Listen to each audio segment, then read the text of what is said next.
हाय, आपके साथ मैं हूँ Surbhi Sharma. India TV YouTube channel subscribe करिए, बेल आइकन दबाएं।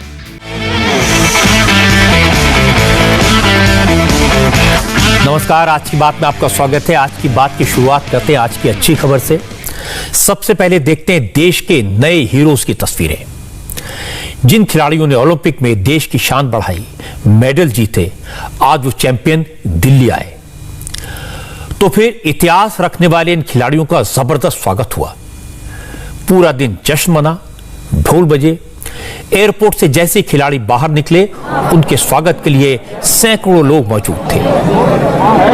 गांव से, शहरों से बड़ी संख्या में लोग आए थे। जैसे तैसे करके खिलाड़ियों की गाड़ी वहां से निकली, लेकिन वो जहां से गुजरे वहां लोगों ने उनका अभिवादन किया, अभिनंदन किया। मोदी सरकार ने दिल्ली में खिलाड़ियों के सम्मान में शानदार समारोह का आयोजन किया। खेल मंत्री अनुराग ठाकुर, फॉर्मर खेल मंत्री किरण रिजिजू और स्पोर्ट्स के एमओएस निशित प्रामाणिक, ये तीनों मौजूद थे। तीन मंत्रियों की मौजूदगी में खिलाड़ियों की हौसला अफजाई की गई, और ये होना भी जरूरी था, क्योंकि टोक्यो ओलंपिक में बहुत कुछ पहली बार हुआ। हम सब जानते हैं कि अब तक सबसे ज्यादा मेडल आए। हमें यह भी पता चला है कि खिलाड़ियों ने बहुत सारे रिकॉर्ड बनाए।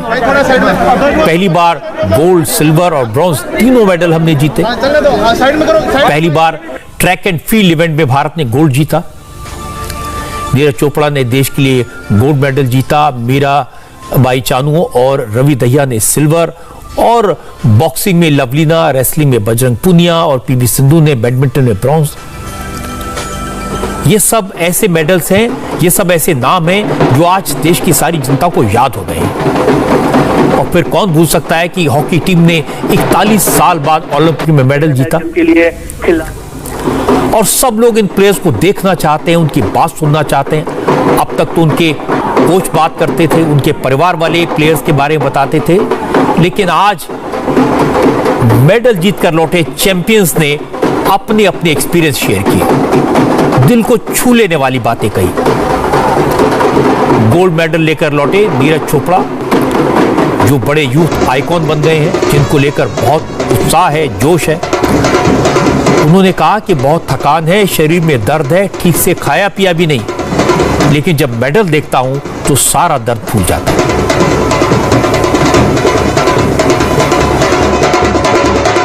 पहले दिखाना चाहूंगा गोल्ड मेडल, ये मेरा नहीं, पूरे इंडिया का है। और मैं उस दिन से ही अपनी जेब में लेके घूम रहा हूँ मेडल को।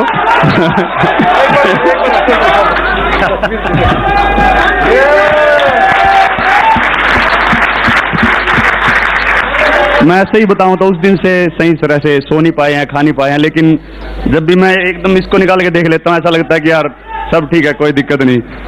और मैं ये बताना चाहूंगा कि मेहनत तो अच्छी हुई थी, लेकिन कहीं ना कहीं ये था मन में कि यार बहुत तगड़े कॉम्पिटिटर है हमारे, और मेरी वर्ल्ड रैंकिंग 4th चल रही थी, और कंपटीशन बहुत ज़बरदस्त था वहाँ पे। लेकिन क्वालिफिकेशन राउंड में जैसी थ्रो लगी, और उसके बाद मुझे लगा कि नहीं, ये मेरे लाइफ का सबसे जो तगड़ा मौका है ओलंपिक्स, और ये मैं नहीं छोड़ूंगा। और मुझे लगता है कि अपोनेंट को देख के और कॉम्पिटिटर को देख के कभी भी घबराना नहीं चाहिए, और ये मैंने एक्सपीरियंस किया है मेरे पहले ओलंपिक में, क्योंकि इतना अच्छा कंपटीशन होने के बावजूद भी और इतने अच्छे एथलीट होने के बावजूद भी हमने गोल्ड जीता है। तो मुझे लगता है कि बस अपना 100% दो और किसी से घबराओ मत। एक चीज बताएं, वो जो आपने दूसरा थ्रो फेंका है और उसके बाद जो सेलिब्रेशन करी है, पता था आपको ये बेस्ट गया है थ्रो? बिल्कुल जी, वो जो शरीर का एफर्ट लगता है तो पता लग जाता है कि हाँ ये थ्रो कुछ अलग है, और मुझे लगा था कि मेरा पर्सनल बेस्ट थ्रो है, लेकिन वो थोड़ा उससे कम था, और बस वो फील हो जाता है। और फिर उसके बाद जो अगले दिन सुबह फील हुआ कमर में, शोल्डर में, एल्बो में, तो पर वही है कि अपने पास मेडल है तो ऐसा लगता है कि कोई बात नहीं, चाहे इंजरी हो जाती तो उसको भी देख लेते। अच्छा, आखिरी में आपके जो लंबे बाल थे, that main was very famous. यहाँ आते आते मेरे को 2-3 शैम्पू वालों के फोन आ गए हैं, जेल वालों के फोन आ गए हैं कि नीरज के वो लंबे होंगे। Everyone wants you as a brand ambassador. जी, मुझे लगता है कि मैं शुरू से ही 9-10 साल से लंबे बाल रख रहा था, और अभी वो तंग करने लगे थे। मैं 2-3 कंपटीशन खेल रहा हूँ, उसमें वो पसीना आ रहा था, आंखों पे गिर रहे थे, और मैंने वो सिर पे वो क्या पट्टा ही बांध के देख लिया, टोपी भी डाल के देख लिया, वो सब गिर जाता था लाइन से आके। तो मैंने सोचा कि यार ओलंपिक है, ऐसा कोई स्टाइल बाद में हो जाएगा, गेम पहले है। एक सवाल मेरा भी है, क्योंकि बहुत सारे खिलाड़ी हमारे ग्रामीण क्षेत्रों से आते हैं, बहुत दूर दूर से चल के अपने खेल के क्षेत्र तक भी जाना पड़ता है, तो आप में से कोई भी इसका उत्तर दे सकता है क्या क्या मुश्किलें आई और कैसे यहाँ तक पहुँचने का सफर पूरा हुआ? जी बिल्कुल, मुझे लगता है कि ये प्रॉब्लम सभी जितने भी खिलाड़ी यहाँ पे बैठे हैं लगभग सभी मिडिल क्लास फैमिली से हैं, और सभी को ये प्रॉब्लम आती है। लेकिन मैं बोलता हूँ कि उनकी फैमिली का सबसे बड़ा हाथ होता है कि वो पैसे से चाहे उनको सपोर्ट नहीं कर सकते, लेकिन वो जब ये बोलते हैं ना कि तुम बस खेलो, कोई बात नहीं, रिजल्ट देखा जाएगा, तो वो बहुत जरूरी होता है। और मुझे लगता है कि वो जो एक स्ट्रगल होता है और वो जो कमी होती है पैसों की भी या स्टेडियम की, वो कहीं ना कहीं एक एथलीट में आग पैदा करती है कि हाँ हमारे पास इस चीज की कमी है और हमें मेहनत करके इसको पूरा करना है। नीरज ने अपने अनुभव से कितनी सारी बातें बता दी, और एक बड़ी अच्छी बात उन्होंने कह दी कि सामने विरोधी कितना भी तगड़ा हो लेकिन घबराना नहीं चाहिए, और ये जीत का मंत्र है। इस फंक्शन में बहुत सारे प्लेयर्स ने, मेडल विनर्स ने अपनी अपनी जिंदगी के अलग अलग पहलुओं पर बात की। हर किसी से बहुत कुछ सीखने को मिला। रेसलिंग में सिल्वर मेडल जीतने वाले रवि कुमार दहिया, उन्होंने बताया कि शुरुआत के 4-5 साल काफी खराब थे, उनमें आयरन डेफिशिएंसी थी, कमी थी लोहे की, आयरन की, लेकिन रवि दहिया इससे उभरे और ओलंपिक पे जाकर सिल्वर मेडल लाया, और उनकी बातें सुनने वाली है। उन्होंने कहा कि जब उन्होंने सुशील कुमार और योगेश्वर दत्त जैसे पहलवानों को मेडल जीतते और फिर सम्मानित होते देखा, तभी तय कर लिया था कि कुछ भी हो ओलंपिक में मेडल तो जीतना है। देखो जी, स्टार्टिंग हमारी होती है ना तो बहुत ग्राउंड लेवल पे होती है, तो गांव में शुरू की, बिल्कुल गांव से थी, और उसमें मतलब बहुत मिट्टी से थी। उसके बाद हम दिल्ली आ गए स्टेडियम में, तो देखा अपने सामने, बड़े बड़े चैंपियनों को अपने सामने देखा। बिल्कुल 2008 में जब मैं आया था शुरुआत में, तो सुशील कुमार का मेडल आया था, 2012 में योगेश्वर दत्त और सुशील दोनों का आया, तो उनका मेडल था मेरे सामने, तो मैं भी देखता था कि इनका इतना सम्मान मिलता है, तो बहुत खुशी होती थी देख के, भाई मेरे को भी ऐसा करना, अगर मैं ऐसा करता हूँ तो देखो कितना सम्मान मिलेगा। इनको देख देख के मैं आगे बढ़ा और मैं आज यहाँ खड़ा हूँ। आप सबको बहुत बहुत धन्यवाद देना चाहता हूँ कि आप मेरे साथ हैं। अब ये भी बहुत बड़ी बात है, प्लेयर्स को जब सम्मान मिलता है, सपोर्ट मिलता है, जनता का प्यार मिलता है, तो उनके अंदर एक नई ऊर्जा आती है, और उसकी वजह से जो बाकी लोग हैं, जो बाकी प्लेयर्स हैं, उनको भी हौसला बढ़ता है। अगर सुशील कुमार ने मेडल जीता तो उसकी वजह से बाकी रेसलर्स में हौसला आया। अब बजरंग पूनिया ने बड़ी इंटरेस्टिंग बात बताई। उन्होंने कहा कि 66 किलो की कैटेगरी में ब्रॉन्ज मेडल जीतने वाले, उनके सामने सेमीफाइनल मैच से पहले घुटने में चोट थी, कोच ने नी कैप पहनने के लिए कहा, लेकिन उन्होंने मना कर दिया। बजरंग के मुताबिक अगर वो नी कैप पहनते तो सामने वाले रेसलर का हौसला बढ़ता, उसकी हिम्मत बढ़ती, इसलिए वो बिना नी कैप के खेले। ये था कि भाई लास्ट बाउट थी मेरी, पहले तो मैं रिस्क नहीं ले सकता था। फिजियो बोले कि भाई आप टेप के साथ खेलो, तो उसमें सामने वाला ये नहीं देखा, सामने वाला भी मेडल के लिए आता है कि भाई हमें मेडल जीतना है, तो वो ये नहीं देखता कि भाई सामने वाले को इंजरी है, वो हमारी बाउट है। तो मैंने यही सोचा लास्ट बाउट है, अगर टूट भी जाएगा तो कोई नहीं, उसके बाद रेस्ट कर लेंगे, पर ये लास्ट बाउट है और ये जिंदगी बदल सकती है, तो इसलिए मैंने अपनी तरफ से बेस्ट करने की कोशिश करी है। लवलीना ने इस बार बॉक्सिंग में ब्रॉन्ज मेडल जीता है। सेमीफाइनल मुकाबला टर्की के प्लेयर से था, वो वर्ल्ड चैंपियन थी, लेकिन लवलीना घबराई नहीं। लवलीना आज बताया कि इस बार भले ही ब्रॉन्ज जीता हो, लेकिन पेरिस ओलंपिक में गोल्ड जीतेंगी, ऐसा है उनका डिटर्मिनेशन। बस मैं यही सोच रही थी कि मुझे गोल्ड ही जीतना है, मुझे इंडिया को गोल्ड ही देना है। उस टाइम पे मैंने कुछ भी नहीं सोचा था कि मेडल मिल गया, ये भी नहीं सोचा था, बस मुझे गोल्ड ही चाहिए था, यही सोचा था। और आगे भी मेरा यही कोशिश रहेगी कि पेरिस ओलंपिक में मैं गोल्ड मेडल ही इंडिया को दिलाऊं। आखिरी सवाल, आपकी वो जो बाउट थी बहुत इंस्पिरेशनल थी, जब आप वर्ल्ड चैंपियन टर्की की जो बॉक्सर है उनके खिलाफ लड़ रहे थे। मैंने बस यही सोचा था कि हार जीत कुछ नहीं होते है, बस मुझे खेलना है, डरना नहीं है, बस अपना जितना भी है सब मैं उस गेम में ही दे दूं बस। मुझे लगता है हमारे सारे प्लेयर्स की यह भावना थी कि हार जीत कुछ नहीं होती, इस बार अपना बेस्ट करना है और सामने वाले से घबराना नहीं है, हारना नहीं है, इसलिए इतने सारे प्लेयर्स को जीत मिली। इस बार हम पहले से ज्यादा मेडल जीते, हमारे प्लेयर्स ने ओलंपिक में पहले से बेहतर प्रदर्शन किया और इसके लिए मैं समझता हूं कि सबसे बड़ा क्रेडिट खिलाड़ियों को, उनकी प्रतिभा को, उनकी मेहनत को, उनके हौसले को और उनके परिवार वालों के त्याग को दिया जाना चाहिए। इस बार ओलंपिक में 7 मेडल जीतकर हमारे प्लेयर्स ने एथलेटिक्स को, कुश्ती को, हॉकी को, बॉक्सिंग को एक नया जीवन दिया है। लेकिन सरकार ने, सिस्टम ने उन्हें जो सपोर्ट दिया उसे भी नहीं भूलना चाहिए। प्रधानमंत्री नरेंद्र मोदी ने पर्सनल इंटरेस्ट लेकर प्लेयर्स की हौसला अफजाई की, लगातार प्लेयर्स का ध्यान रखा, उन्हें कोविड तो नहीं हुआ, उनकी ट्रेनिंग ठीक से चल रही है, किसी को किसी मदद की जरूरत तो नहीं है। इस बारे में नरेंद्र मोदी ने पर्सनल इंटरेस्ट लिया और इसकी एक बड़ी भूमिका है। मैं ऐसे प्लेयर्स को जानता हूं जिन पर ट्रेनिंग के लिए, इक्विपमेंट के लिए एक एक प्लेयर पर 2 करोड़ से 5 करोड़ तक खर्च किए गए। एक जमाना था जब हमारे खिलाड़ी शिकायत करते थे कि उन्हें रहने के लिए रेलवे स्टेशन पर खड़ी कोच में जगह दे दी गई, बड़ा दुख होता था। कभी खाने की शिकायत होती थी तो कभी कोचिंग की शिकायत होती थी, कभी स्टेडियम की अवेलेबिलिटी की थी, कभी इक्विपमेंट नहीं होता था। लेकिन इस बार आपने देखा एक भी प्लेयर ने शिकायत नहीं की, चाहे कोचिंग हो, ट्रेनिंग हो, ट्रैवल हो, डाइट हो, हौसला अफजाई हो, कम से कम इन बातों पर प्लेयर्स को कमी महसूस नहीं होने दी गई। सरकार ने मदद की, सिस्टम ने हौसला दिया और इसका असर हुआ। हमारे खिलाड़ियों ने गजब कर दिया। गरीब घरों की लड़कियां मेडल जीतकर लौटी। मिडिल क्लास, छोटे छोटे परिवारों के, छोटे छोटे शहरों से आए, गांवों से आए प्लेयर्स ने मेडल जीते और मुझे लगता है कि इसका सबसे बड़ा फायदा यह होगा कि मेडल जीतने वाले खिलाड़ी दूसरों के लिए इंस्पिरेशन बनेंगे, उन्हें प्रेरणा देंगे। अब हर राज्य से, हर शहर से, हर गांव से प्लेयर्स निकलेंगे।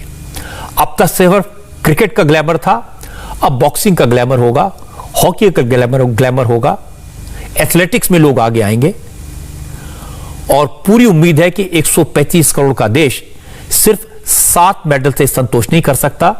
पेरिस में हमारा प्रदर्शन और भी बेहतर होगा।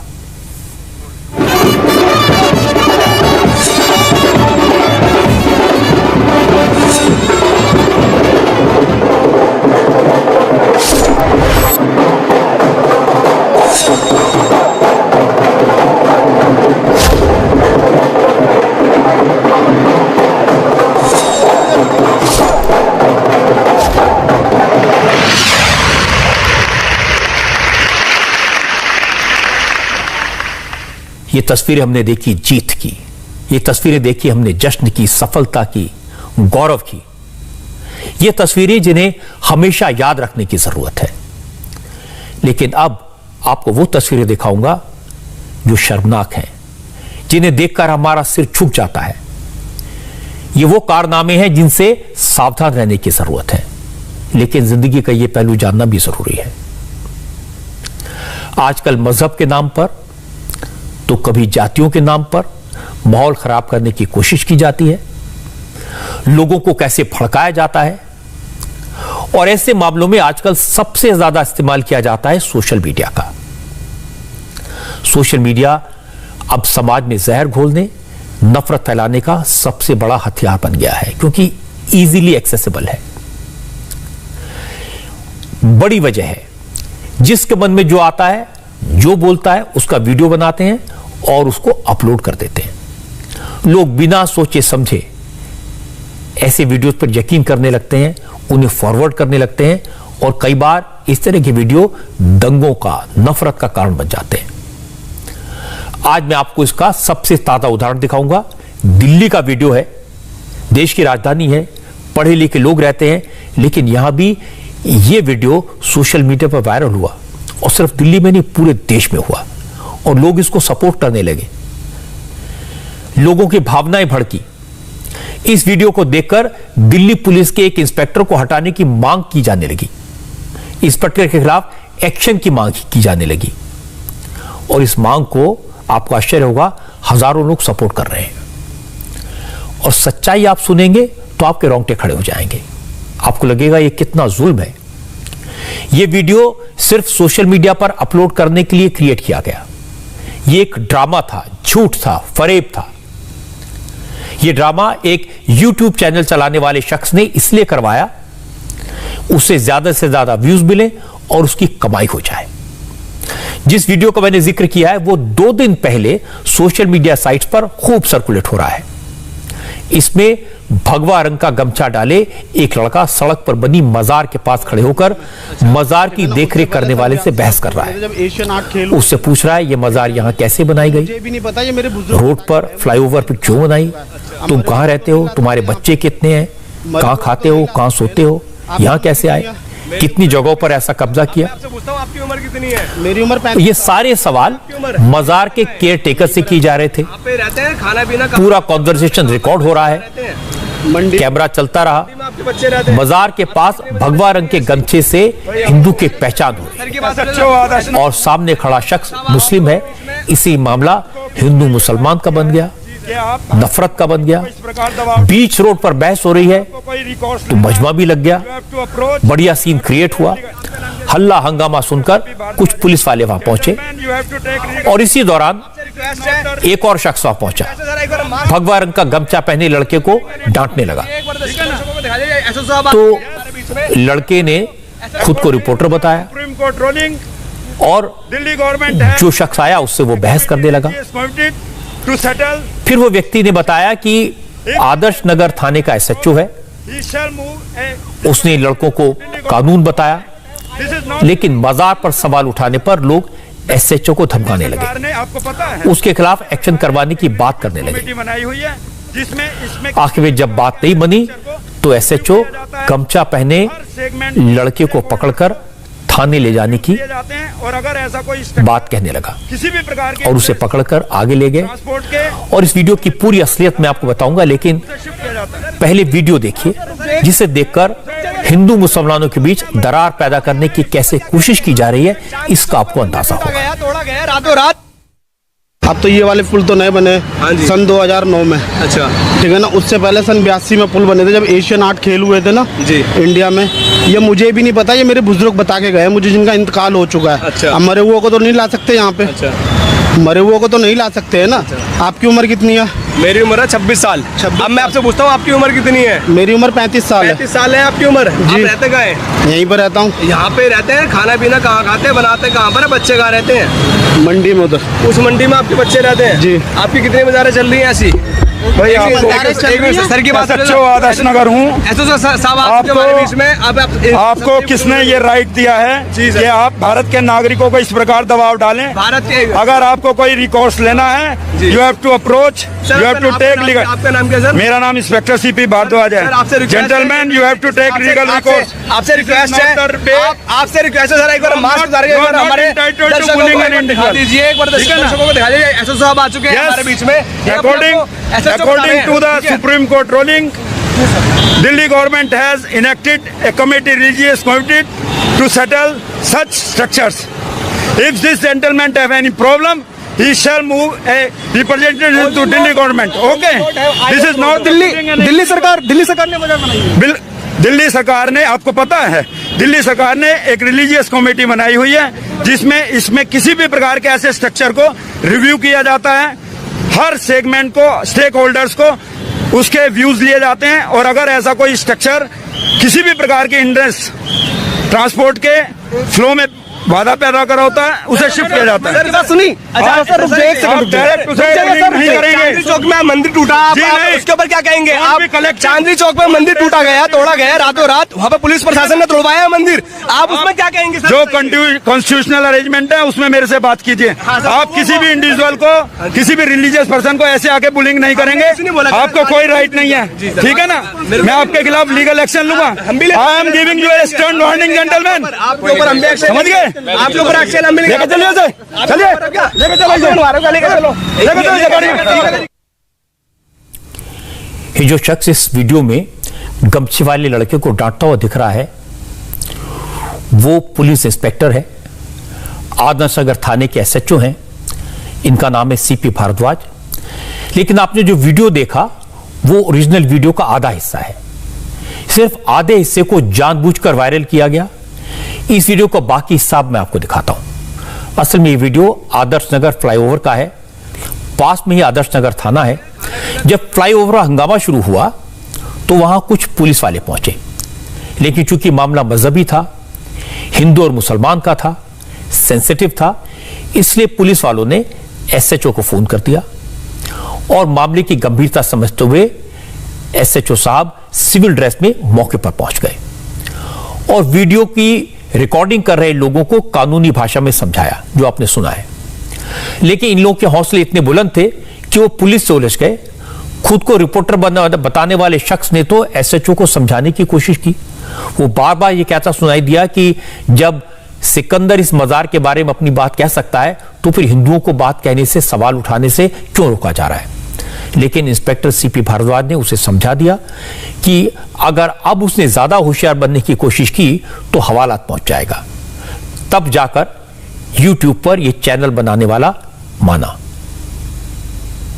इसलिए आपके साथ ही एक्शन लिया जा रहा है, क्या कारण है भाई? मेरी बात वीडियो बना चलिए बना वीडियो सर, किस लिए क्यों डर रहे हो आप? मैं डर क्यों रहा हूं? मैं लेके जा रहा हूं सर, मैं लेके जा रहा हूं, मैं लेके सर वापस ले जा रहा हूं।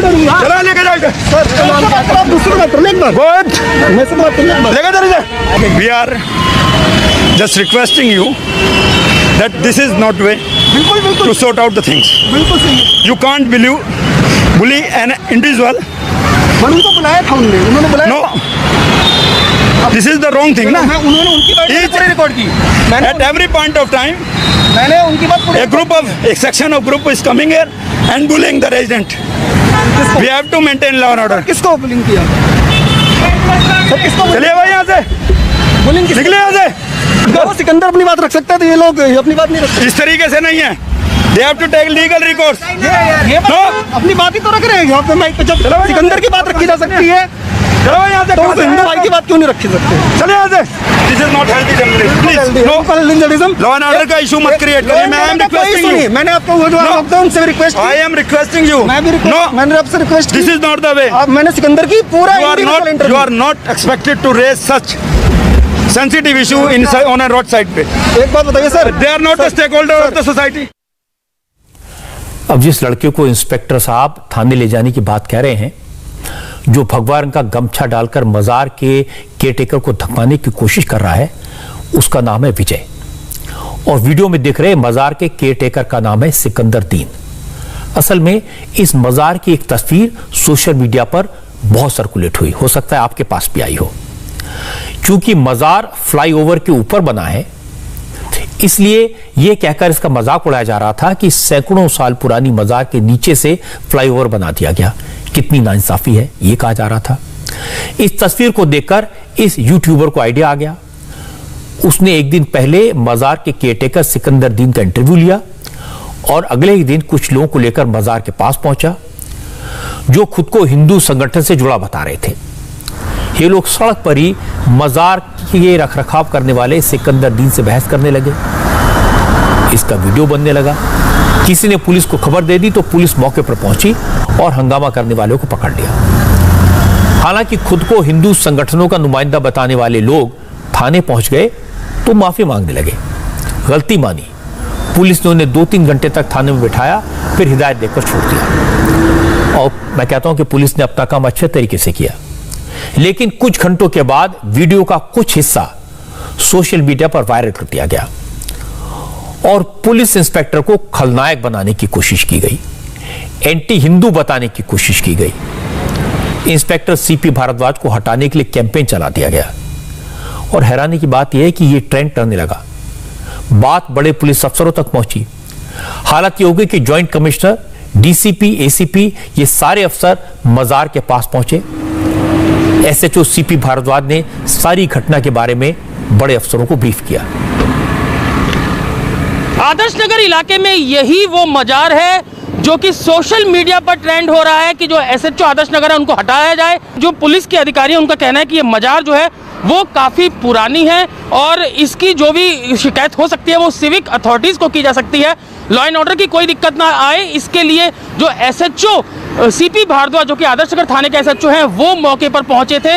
वो वहाँ पे लॉ एंड ऑर्डर की कोई इश्यू ना हो उसके लिए वहाँ पर बीच बचाव करते हैं और जो लोग आए थे उनको यहाँ से लेकर जाते हैं। फिलहाल आप देख सकते हैं मजार जो है ये आदर्श नगर इलाका है। ठीक मेरे सामने जो है ये आज़ादपुर का चौक है और ये फ्लाईओवर के ऊपर ये मजार जो है बनी हुई है। पहले ये मजार जो है नीचे बनी थी, नीचे से इस स्ट्रक्चर को ऊपर उठाया गया है, लेकिन बताया जाता है कि साल 1982 से ये मजार यहाँ पर बनी हुई है। लेकिन कुछ लोग जो है वो यहाँ पर आते हैं जो कि सोशल मीडिया पर जो वीडियो वायरल हो रहा है उसके बाद एसएचओ यहाँ पर मौके पर पहुँचते हैं। जो मजार का मौलवी था वो यहाँ पर मौजूद था, उससे वो बातचीत करते हैं और उसके बाद जो लोग यहाँ पर पहुँचे थे उनको यहाँ से हटाया जाता है। तो फिलहाल ये मजार यहाँ पर बनी हुई है और आप मेरे ठीक सामने देख सकते हैं कुछ आला पुलिस अधिकारी भी जो है वो यहाँ पर पहुँचे हैं।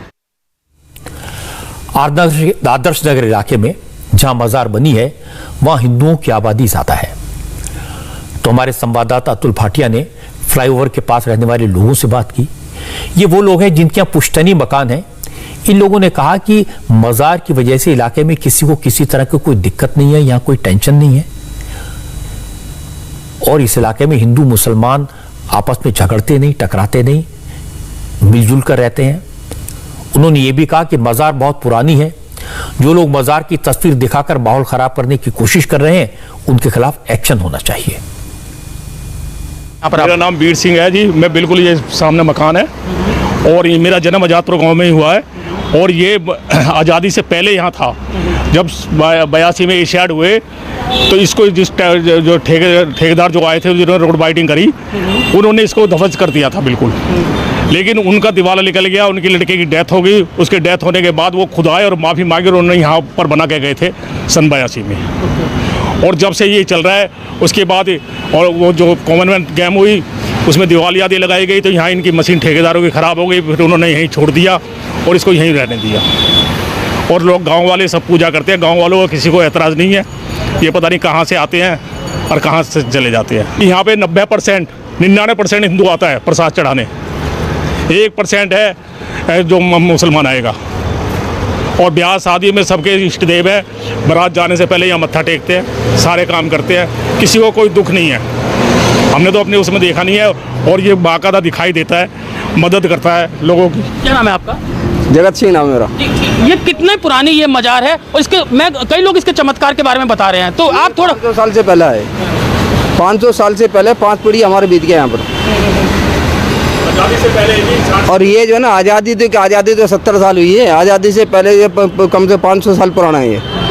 और इसका तुम्हारे को चमत्कार देखना है, ये पुल जो है ना ये सारा इसको नहीं बनाया था, ये यहाँ था, यहाँ गाड़ी खड़ी है और ये सारा पुल नीचे गिर गया था। पुल नीचे गिर गया था, वहाँ से भी नीचे धसक गया था सारा रोड। हाँ, सारी मशीनें बंद हो गई थी, पूरा रोड जो नीचे गिर गया था सारा। चमत्कार नहीं तो छेड़ के देख लो, पता लग जाए आपको। सब आते हिंदू ज़्यादा आते हैं यहाँ पर।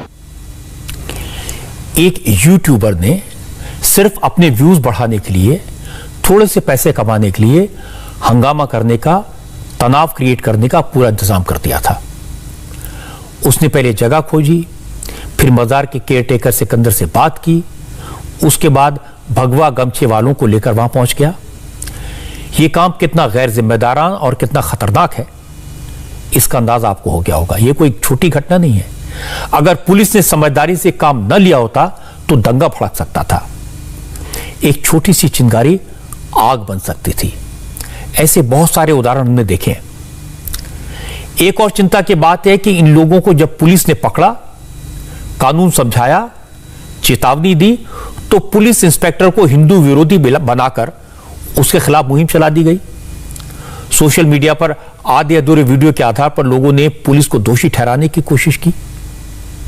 यह और भी ज्यादा खतरनाक है। इसलिए थोड़े से पैसों के लिए इस तरह के वीडियो बनाने वालों पर एक्शन तो होना चाहिए। आप लोगों से मेरी अपील है कि फेसबुक पर, ट्विटर पर, व्हाट्सएप पर इस तरह के मैसेज पर यकीन ना करें। बिना वेरीफाई किए हुए इस तरह के वीडियोस पर, इस तरह के मैसेज पर न यकीन करें, न उन्हें फॉरवर्ड करें। और अगर संभव हो तो इसकी शिकायत सोशल मीडिया प्लेटफॉर्म पर करें, पुलिस से करें। हालांकि यह बात सही है कि सड़क पर या सरकारी जमीन पर कब्जा करके चाहे मंदिर बनाया जाए, चाहे बाजार बनाई जाए, मस्जिद बनाई जाए या गुरुद्वारा बनाया जाए या चर्च बनाई जाए, यह सब गैर कानूनी है और इसके खिलाफ कार्रवाई होनी चाहिए। यह जमीन पर कब्जा करने का एक तरीका बना हुआ है। लेकिन मुश्किल है कि जब मामला धर्म से जुड़ा होता है तो सरकार किसी भी पार्टी की हो, एक्शन लेने से सब डरते हैं। मुझे याद है 2009 में सुप्रीम कोर्ट ने सड़कों पर, प्लेटफॉर्म्स पर या सरकारी जमीन पर बने धार्मिक स्थलों को हटाने का आदेश दिया था, लेकिन कुछ खास हुआ नहीं। 2-4 जगह हटाए गए, फिर रह गए। इसके बाद इलाहाबाद हाई कोर्ट ने 2011 में इसी तरह का आदेश दिया। उस वक्त हाई कोर्ट को बताया गया था कि पूरे उत्तर प्रदेश में 40,000 से ज्यादा मंदिर, मस्जिद सरकारी जमीनों पर गैर कानूनी तरीके से बने हुए हैं। कोर्ट को सिर्फ जानकारी दी गई, लेकिन एक्शन क्या हुआ यह नहीं बताया गया। इसी तरह राजस्थान में 58,000 से ज्यादा मंदिर और मस्जिद सरकारी जमीनों पर बने हैं। कई जगह सड़कों को रोकते हैं, कई जगह रास्ते बंद हो जाते हैं, लेकिन राजस्थान में भी कोई एक्शन नहीं हुआ है। कुछ दिन पहले योगी आदित्यनाथ ने सभी जिलों के डीएम्स को उत्तर प्रदेश में यह आदेश दिया कि सरकारी जमीनों पर कब्जा करके या सड़क के बीच बनाए गए धार्मिक स्थान को हटाएं। मुझे लगता है कि योगी आदित्यनाथ जैसी हिम्मत बाकी राज्यों के मुख्यमंत्रियों को भी दिखानी चाहिए, वरना समाज को बांटने वाले लोग इसका फायदा उठाते रहेंगे। इसी तरह की एक खबर आज दिल्ली से आई। यहां एक प्रदर्शन के दौरान नारेबाजी का एक वीडियो खूब सर्कुलेट हो रहा है। वीडियो जंतर मंतर का है। इसमें बेहद आपत्तिजनक, बेहद शर्मनाक नारे लगाए गए हैं। यह वीडियो इतना ज्यादा सर्कुलेट किया गया है, हो सकता है आपके फोन में भी पहुंचाओ। असल में कल बीजेपी के एक नेता और सुप्रीम कोर्ट के वकील अश्विनी उपाध्याय ने जंतर मंतर पर एक कार्यक्रम रखा। दावा यह किया जा रहा है कि इस प्रोग्राम में शामिल लोगों ने वहां पर मुसलमानों के खिलाफ नारेबाजी की। चूंकि मामला बीजेपी से जुड़े नेता का था, इसे विरोधी दलों ने इसको लेकर सरकार पर हमला किया। असदुद्दीन ओवैसी से लेकर शशि थरूर तक सबने सरकार पर निशाना लगाया। किसी ने होम मिनिस्टर अमित शाह से पूरे मामले पर सफाई मांगी। ओवैसी ने कहा कि मुसलमानों के खिलाफ इस तरह की नारेबाजी आम बात हो गई है, क्योंकि सरकार ऐसे लोगों का साथ देती है, उनका सपोर्ट करती है और पुलिस को एक्शन लेना चाहिए। ये बहुत ही दुर्भाग्यपूर्ण है। देश की राजधानी दिल्ली के अंदर जब से अमित शाह जी गृह मंत्री बने हैं, कभी वकीलों पे हमला हुआ, इतना बड़ा दंगा हुआ देश की राजधानी में, और उनकी ही पार्टी के लोग इस प्रकार के भड़काऊ, नफरत फैलाने वाले नारे लगा रहे हैं। क्या कर रही है भारतीय जनता पार्टी? क्या कर रहे हैं अमित शाह जी? क्या इस दिल्ली को, देश की राजधानी को बर्बाद करना चाहते हैं? क्या पूरी दुनिया में ये संदेश देना चाहते हैं कि दिल्ली की कानून व्यवस्था पूरी तरीके से ध्वस्त हो चुकी है, खत्म हो चुकी है? अब चूंकि इस पूरे मामले में अश्विनी उपाध्याय का नाम आया था, इसलिए उनसे सवाल पूछे गए। तो अश्विनी ने कहा कि वीडियो से उनका कुछ लेना देना नहीं है, पुलिस को वीडियो की जांच करनी चाहिए और अगर किसी ने आपत्तिजनक नारे लगाए हैं तो उसके खिलाफ एक्शन भी होना चाहिए। ना उसको मैंने कभी देखा, न कभी बुलाया, न कभी उससे मिला हूं। जो लोग उस वीडियो में हैं, वो वीडियो असली है कि नकली है, इसके लिए मैंने खुद ही दिल्ली पुलिस को कंप्लेन किया है कि वो दिल्ली पुलिस इस वीडियो की सत्यता की जांच कर ले। अगर ये वीडियो असली है तो जो लोग इस वीडियो में शामिल हैं सबके खिलाफ कठोर से कठोर कार्रवाई करे, और यदि ये वीडियो नकली है तो जिन लोगों ने वीडियो बनाया है मुझे बदनाम करने के लिए और ट्वीट किया है, उनके खिलाफ कठोर कार्रवाई करने। जो लोग तथाकथित नेता मजहबी उन्माद की बात कर रहे हैं, कोई कुछ बोल रहा है, कोई कुछ बोल रहा है, ओवैसी कुछ बोल रहे हैं, शशि थरूर कुछ बोल रहे हैं। मैं उनको आग्रह करता हूं और चुनौती भी देता हूं, हिम्मत है तो पार्लियामेंट में बिल पेश करो मजहबी उन्मादियों की 100% प्रॉपर्टी जब्त करने और उनको 10 से 20 साल की सजा के लिए कानून बनाने की मांग करो। सब इस मामले को अपने अपने तरीके से देख रहे हैं। अच्छी बात यह है कि दिल्ली पुलिस ने एफआईआर दर्ज की है, जांच की जा रही है, वीडियो में जो लोग दिखाई दे रहे हैं उनकी पहचान की जा रही है और जल्दी ही इस तरह की शर्मनाक हरकत करने वाले पकड़े भी जाएंगे। कुछ लोगों की जो गैदरिंग हुई थी विदाउट परमिशन, स्पॉन्टेनियस गैदरिंग हुई थी, एक यहाँ पे कुछ लोग इकट्ठे हुए थे जिसमें पुलिस द्वारा कोई परमिशन नहीं दी गई थी। तो इसमें बाद में इस तरह की बात सामने आई है कि कुछ लोगों ने आपत्तिजनक नारेबाजी की है। एक वीडियो भी सामने आया है, तो उस वीडियो की पूरी हम जांच करवा रहे हैं, उसका समय और जो जगह है वो पूरी जांच करा रहे हैं और इस विषय में एक एफआईआर हमने दर्ज कर ली है और उसका इन्वेस्टिगेशन अभी जारी है। कौन लोग थे सर जो इस तरीके का भाषणबाजी यहाँ पर कर रहे थे? ये सब जांच का विषय है, जैसे ही इसमें बात सामने आएगी आपसे शेयर की जाएगी। कुछ लोगों से पूछताछ की जा रही है सर? ये सब मैंने जैसे कहा कि इसकी जांच जारी है और उसमें जो भी लीगल कार्रवाई है हमें करनी चाहिए, हम जरूर करेंगे। ये वीडियो कितना खतरनाक, कितना भड़काने वाला हो सकता है, इसका अंदाजा आप इस बात से लगा सकते हैं कि इसमें जो नारे लगाए गए हैं वो मैं आपको सुना नहीं सकता, क्योंकि ब्रॉडकास्टिंग के रूल्स इसकी परमिशन नहीं देते। ये नारे नफरत फैलाने वाले हैं, इंसानियत के खिलाफ हैं और ऐसे नारे लगाना जुर्म है। लेकिन तो भी सोशल मीडिया पर यह दिखाई देगा, सुनाई भी देगा और ऐसे वीडियोस का असर कितना होता है ये आपको नेताओं के बयानबाजी सुनकर, उनके ट्वीट देखकर समझ आ गया होगा। मुझे यकीन है इस तरह का वीडियो बनाने वाले, इस तरह की नारेबाजी करने वाले, नफरत फैलाने वाले लोग जरूर पकड़े जाएंगे, उनके खिलाफ एक्शन भी होगा। लेकिन जब तक वो पकड़े जाएंगे ये वीडियो सर्कुलेट हो चुका होगा, लोगों के दिलों में टकराव और नफरत के बीज बो चुका होगा। इसलिए हमें और आपको, देश की जनता को सावधान रहने की जरूरत है। मैं आपसे फिर कहूंगा, बिना सोचे समझे किसी वीडियो को सर्कुलेट ना करें, किसी मैसेज को फॉरवर्ड ना करें। समाज में समरसता रहे, लोग मिलजुल कर रहें, नफरत फैलाने वालों को सबक मिले, ये हम सबकी जिम्मेदारी है। इसीलिए सबको सावधान रहने की जरूरत है। धर्म के अलावा जाति का इस्तेमाल भी समाज को बांटने के लिए लगातार किया जाता है, लेकिन आज जाति के नाम पर पार्लियामेंट में सारे सियासी दल एक साथ आ गए। ऐसा कैसे हुआ यह मैं आपको दिखाऊंगा।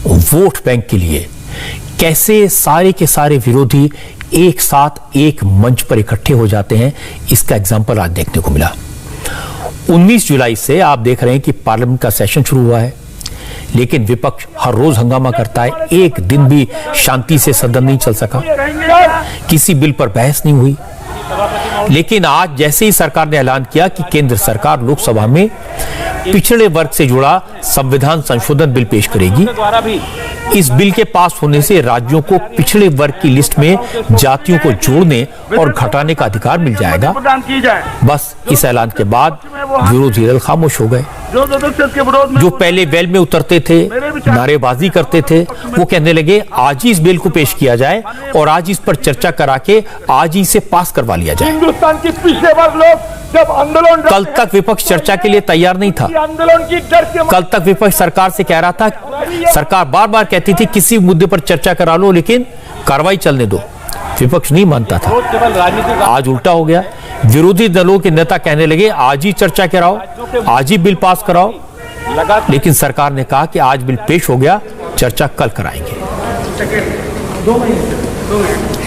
इस बिल का हम समर्थन करेंगे। ये मुद्दा बैकवर्ड क्लास के हित में और देश के हित में, आधे से ज़्यादा पॉपुलेशन इस देश में बैकवर्ड क्लासेस है।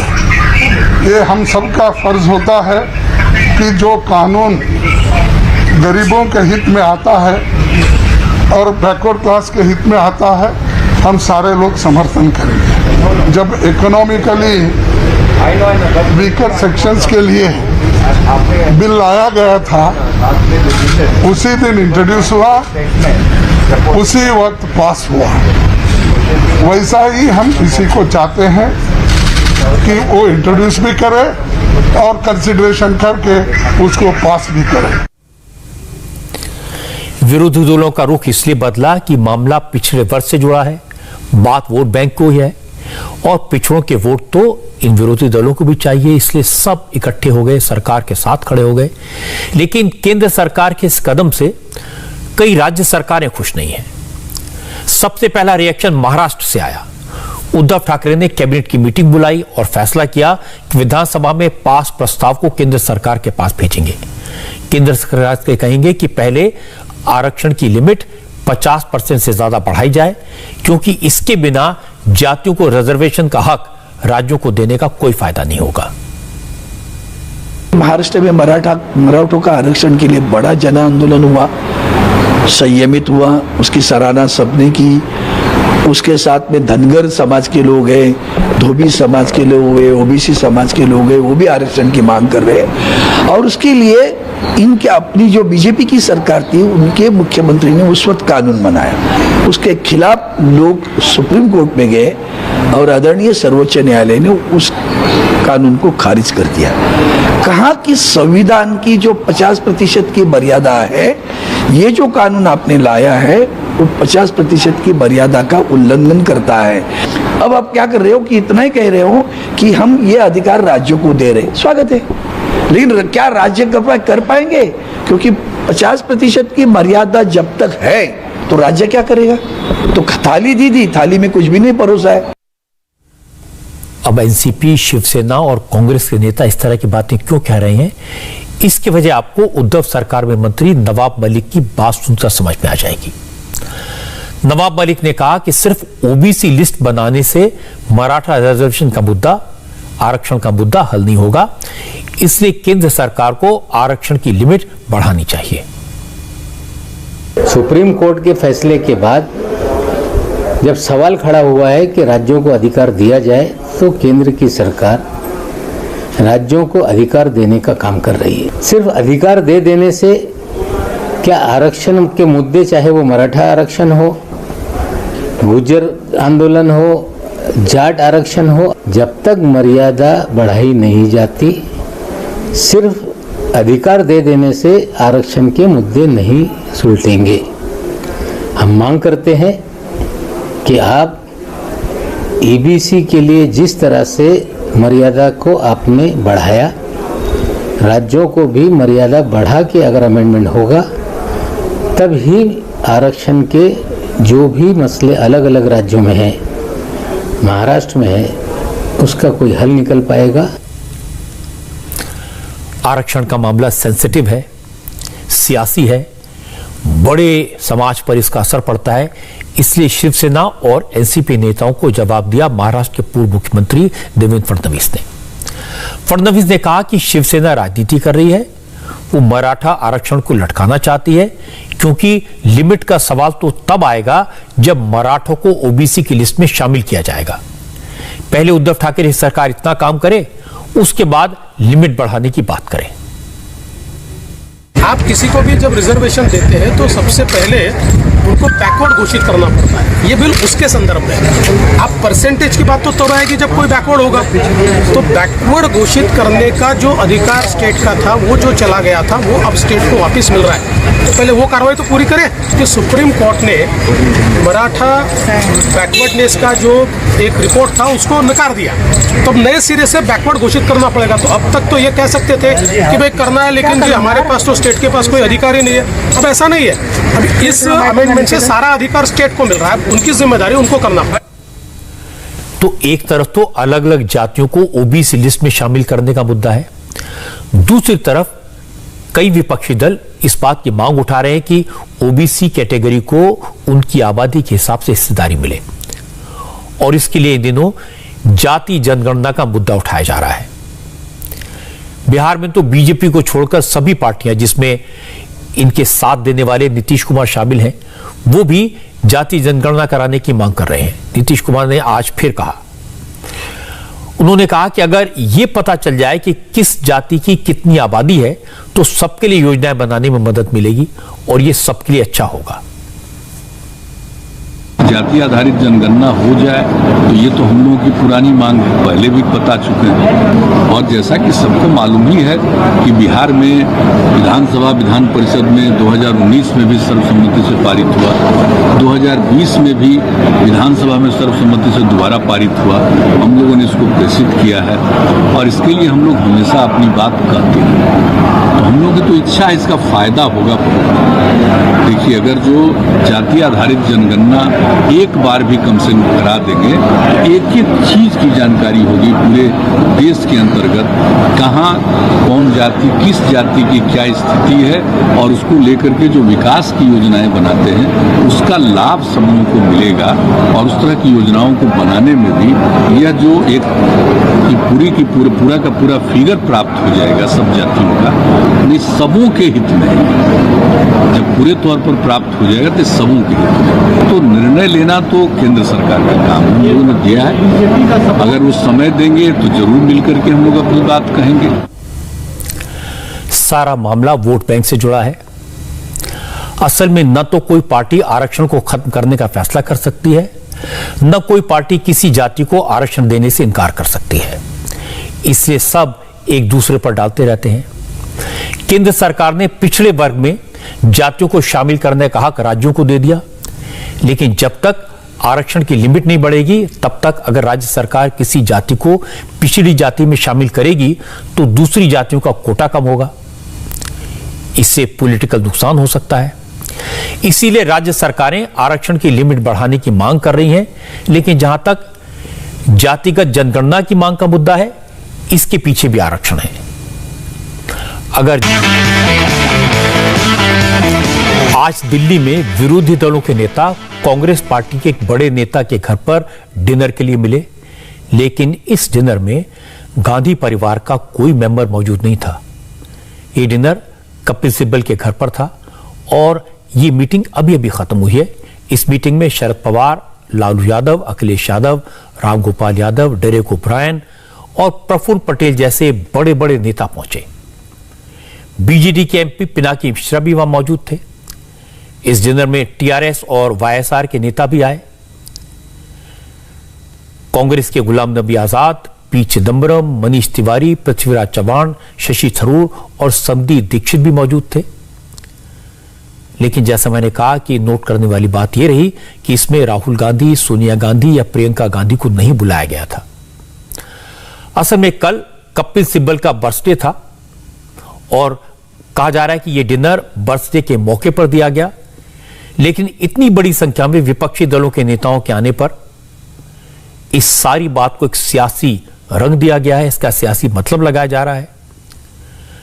आप जानते हैं कि विपक्ष की बहुत सारी ऐसी पार्टियां हैं जो राहुल गांधी की लीडरशिप को लेकर कंफर्टेबल नहीं है, और कपिल सिब्बल तो कांग्रेस के उन 23 नेताओं में शामिल हैं जिन्हें G23 कहा जाता है, जिन्होंने पार्टी में सुधार को लेकर सोनिया गांधी को चिट्ठी लिखी थी।